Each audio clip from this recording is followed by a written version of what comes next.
Interrogé par les enquêteurs, voici comment ses proches décrivent Owen L., meurtrier présumé de Louise. Violent, nerveux, agressif et jouant de manière intensive aux jeux vidéo. Consacrer la majeure partie de son temps à ces jeux et pouvoir être pris de violente colère. Je suis contre les jeux vidéo.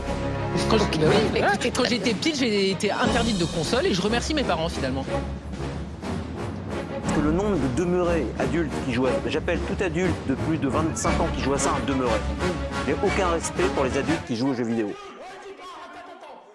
Lorsqu'un fait divers se produit, souvent une fusillade dans une école américaine, et que le meurtrier dévoile qu'il a joué à Call of juste avant de passer à l'acte, les détracteurs, souvent des vieux aigris, voient l'opportunité de chier sur le jeu vidéo. Lors d'une précédente vidéo, j'avais brièvement parlé de ce sujet, mais ce n'était pas le contenu. Dans cette vidéo, on va s'atteler à un exercice de pensée que j'ai déjà fait dans le passé. Imaginez un monde où le jeu vidéo rend bel et bien violent. Ça sous-entend évidemment que le jeu vidéo ne rend pas violent, sinon on se porterait bien plus mal, comme on va le voir dans la suite de cette vidéo. Et je précise évidemment que j'ai essayé d'imaginer cette histoire en me basant sur mes propres connaissances et interprétations. Donc, n'hésitez pas en commentaire à me suggérer vos alternatives. Sur ce...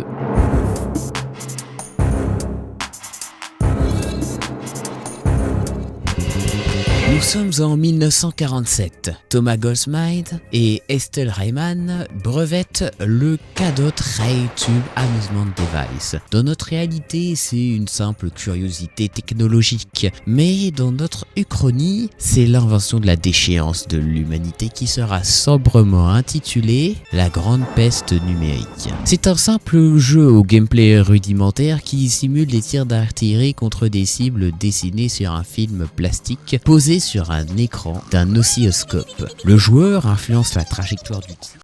Mais dès les premiers essais du jeu, un phénomène étrange est noté. Les ingénieurs qui manipulent les boutons du Amusement Device manifestent une dilatation extrême des pupilles et une agressivité verbale au bout d'une heure, de manière systématique. Cela sera appelé le Flicker Fever, soit la fièvre du scintillement. Ce que nos protagonistes ne savaient pas encore, c'est que les fréquences d'image des écrans, peu importe leur nombre par seconde ou la qualité de l'écran lui-même, si cela est cumulé avec une interaction active, l'hypothalamus est sollicité de manière excessive, libérant des quantités démesurées de stress, ce qui provoque des réponses colériques fortes. Et plus l'interaction est complexe, plus les effets violents arrivent tôt et sont puissants. L'invasion silencieuse arrive dans les années 70. Le monde s'émerveille devant Pong ou Space Invader, mais derrière ces jeux d'apparence innocents et bon enfant, le drame couve. Plusieurs cas de violence dus à ces nouveaux jeux arrivent dans les salles d'arcade, mais très peu de monde passe plus d'une heure sur le même jeu. Les cas de violence sont donc faibles et attribués aux individus en eux-mêmes. Ah mais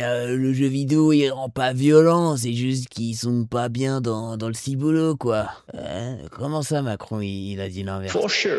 Voilà comment les gens se rassurent. Mais en 1978 à Tokyo, la première émeute éclate. Ce n'est pas une simple dispute de file d'attente mais une véritable transe où les chaises sont utilisées comme armes de catégorie D. Rien d'étonnant que le premier cas majeur arrive au Japon, soit le pays du tryhard. Là où les pays occidentaux ne se la mettent pas autant. Les premières études sont menées en 1982, dues à de plus en plus de cas de violence extrême. Les scientifiques identifient une pathologie qu'ils vont nommer le syndrome de la lucarne. Les jeux vidéo ne motivent pas la violence, ils la génèrent chimiquement. Les chercheurs découvrent que les fréquences des écrans couplées à une interaction directe et active génèrent de grosses quantités de stress qui provoquent des épisodes colériques. Pendant ce temps, les industriels nient et font du lobbying pour minimiser les débordements et les gouvernements ferment les yeux du coup. Surtout à coups de gros billets. Et aussi car ils prennent pas trop le problème au sérieux. Dans le plus grand étonnement, l'industrie du jeu vidéo continue de se développer dans les années 80 et 90 car les développeurs ne sont pas tant confrontés à ce phénomène. Du moins de manière plus faible car le processus créatif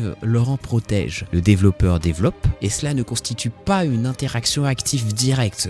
Du moins jamais très longtemps. Quand un développeur teste sa fonctionnalité, cela ne dure jamais plus que quelques minutes, insuffisant pour provoquer des symptômes immédiats. Et quand bien même ce serait pas le cas, les studios prennent des mesures pour limiter cette problématique. Pourtant, eux, les jeux deviennent de plus en plus complexes et demandent déjà de plus en plus d'implication, ce qui augmente drastiquement les cas de violence. Déjà chez les testeurs, mais les studios les encadrent et imposent des roulements pour éviter qu'on ne parle encore plus d'eux dans les médias. Testeur de jeux vidéo devient un métier dangereux et la réputation de ce média devient de plus en plus dure à tenir. Les gouvernements interdisent plus facilement certains jeux et s'il ne serait-ce qu'un tout petit peu de violence, les peines de prison et les amendes sont beaucoup plus dures. Les médias, quant à eux, prennent un mal à plaisir à cracher sur le jeu vidéo, ça leur apporte beaucoup et les gamers commencent à être vus comme des pestiférés. Dans notre réalité, l'avocat Jack Thompson est un avocat controversé, mais dans cette réalité, il est surnommé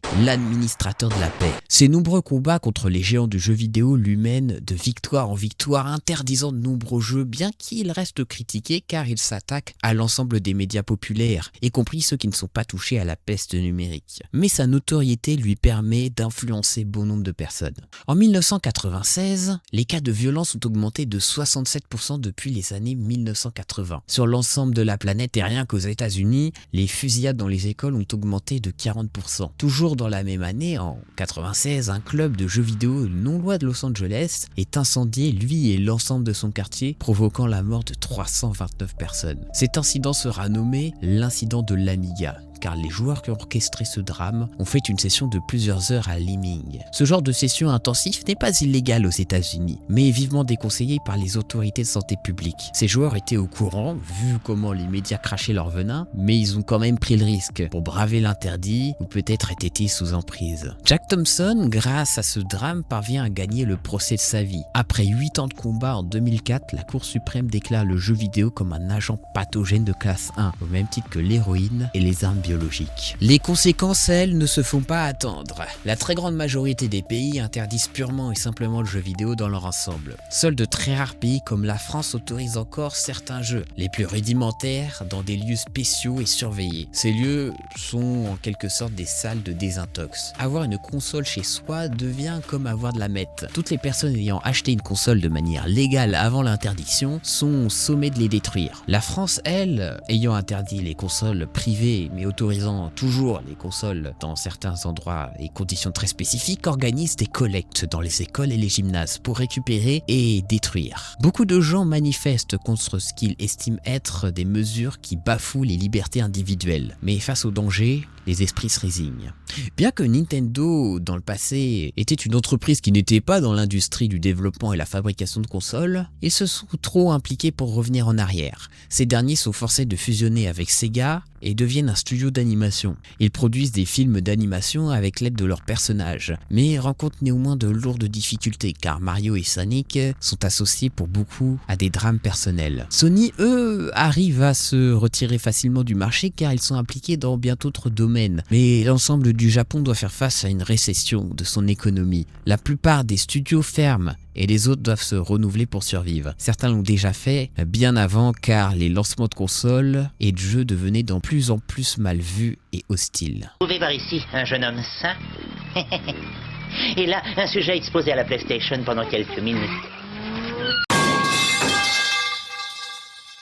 Aujourd'hui, quand on parle de marché noir, c'est pour se procurer des consoles et des copies de jeux. En 2026, la console la plus difficile à obtenir est la DS, car elle est sortie la même année que l'interdiction aux États-Unis. La production, elle, s'est arrêtée que 2 ans plus tard, car le Japon a subi une interdiction totale qu'en 2006. On parle aujourd'hui de guerre littérale des consoles, car les cartels se sont formés uniquement pour le jeu vidéo. Des groupes organisés de développeurs et producteurs s'affairent à recréer des consoles déjà existantes et faire de nouveaux jeux. Les gouvernements, eux, mettent en place des unités spécialisées pour lutter contre ce mal. L'informatique a régressé. Pour éviter toute contamination, les écrans avec une interaction, quelle qu'elle soit, sont strictement limités au texte brut et aux usages professionnels. Tout achat d'ordinateur devait faire la demande comme pour une arme auprès des autorités. Internet est un réseau austère de peur de déclencher une crise de rage collective. Les smartphones existent mais ne sont apparus qu'en 2014, avec évidemment aucun jeu, seulement pour communiquer ou comme outil de poche. L'humanité vit désormais dans la paranoïa. L'industrie du cinéma et de la musique s'en voit plus florissante. Les cinémas de quartier sont de plus en plus nombreux et on peut voir des films d'animation avec Mario et Sonic. Dans ce monde, la violence virtuelle est éradiquée, mais la réalité est bien plus barbare. La technologie s'est pris un gros coup de frein. Le monde du jeu vidéo s'est retrouvé bloqué avec la Xbox et la PS2. Le jeu vidéo, avant son interdiction, engendrait autant de morts par an que le tabac, soit par mort, suicide, par automutilation ou autre accident provoqué par d'énormes quantités de stress générés. Et de nombreuses personnalités nées du gaming, comme Squeezie, n'auraient jamais vu la lumière du succès. YouTube serait une plateforme beaucoup moins développée et le streaming serait sans doute limité au podcast, au profit de la radio. Pour regarder des gameplays, il faudrait passer par des plateformes comme Telegram. L'humanité est assise sur une bombe à retardement. On pensait que le jeu vidéo était un divertissement, c'était en fait un poison neurologique que nous étions pas prêts à intégrer. Et aujourd'hui, le moindre pixel qui clignote dans l'obscurité est le signal d'un drame à venir. Mais fort heureusement, ce monde n'existe pas et tout ce que je viens de vous relater n'est que le simple fruit de mon imagination. Car en effet, c'est une histoire totalement fictive car le jeu vidéo ne rend pas violent. Et quand bien même un président de la République française dirait le contraire, on a quand même plusieurs dizaines d'années de jeux vidéo derrière nous et aucune étude scientifique sérieuse n'a réussi à prouver une corrélation entre déclenchement de violence et jouer aux jeux vidéo. N'hésitez pas à vous abonner, liker et commenter et je vous revois très vite pour une prochaine vidéo.